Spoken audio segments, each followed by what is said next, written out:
ഇപ്പം ഇതിൽ തന്നെ മാരാർ ലൈവിൽ പറയുന്നൊരു കാര്യമുണ്ട്. അതായത് അനീഷിന് അനുകൂലമായിട്ടൊരു സാഹചര്യത്തിനെ തൊപ്പി വന്ന് അത് അനുമോൾക്ക് അനുകൂലമായിരുന്ന രീതിയിലേക്ക് മാറ്റി. അത് പ്രതികൂല സാഹചര്യത്തെ അനുകൂലമാക്കി മാറ്റി. അനീഷിന് അതുവരെയായിരുന്നു സാധ്യത എന്നുള്ള സാധനം. നമ്മളെപ്പോഴും ഒരു ജനാധിപത്യ സംവിധാനത്തിൽ ജനങ്ങളെ പുച്ഛിക്കാൻ പാടില്ല. അപ്പം ബിഗ് ബോസ് ഓഡിയൻസിനെ പുച്ഛിച്ചത് തൊപ്പിയാണ്.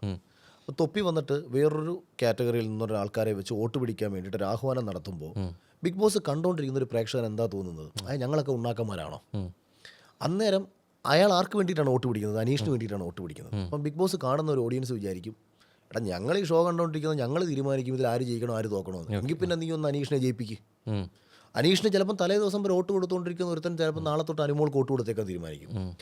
അവിടെയാണ് ഈ ഇപ്പം അത് നമ്മൾ പണം ഇറക്കി തിരഞ്ഞെടുപ്പ് ജയിക്കാൻ നോക്കിക്കഴിഞ്ഞു കഴിഞ്ഞാൽ സംഭവിക്കുന്നൊരു സാധനം. ഇപ്പം അനുമോൾ തുടക്കം തൊട്ടേ കേൾക്കുന്ന ആരോപണമാണ് 16 ലക്ഷം. ഇതാർക്ക് ഇപ്പം തൊപ്പി എന്നോട് ചോദിച്ചു, അല്ലെങ്കിൽ എനിക്ക് കുറേ ട്രോള് കിട്ടിയെന്ന് പറഞ്ഞൊരു സാധനമുണ്ട്. ഞാൻ തൊപ്പി ജിൻഡോയെ അനുകൂലിച്ച സമയത്ത് തെളിവെന്തിയെന്ന് തൊപ്പി എന്നോട് ചോദിച്ചു. ഇതിനെന്താ തെളിവ്? ഇതിന് തെളിവൊന്നുമില്ല. ഇത് തെളിവ് വെച്ചിട്ട് സംസാരിക്കുന്ന കാര്യമല്ല. ഇപ്പോൾ അനുമോൾ 16 ലക്ഷം കൊടുത്തെന്ന് പറയുന്നത് കേരളത്തിൽ ആരുടെയെങ്കിലും കയ്യിൽ തെളിവുണ്ടോ?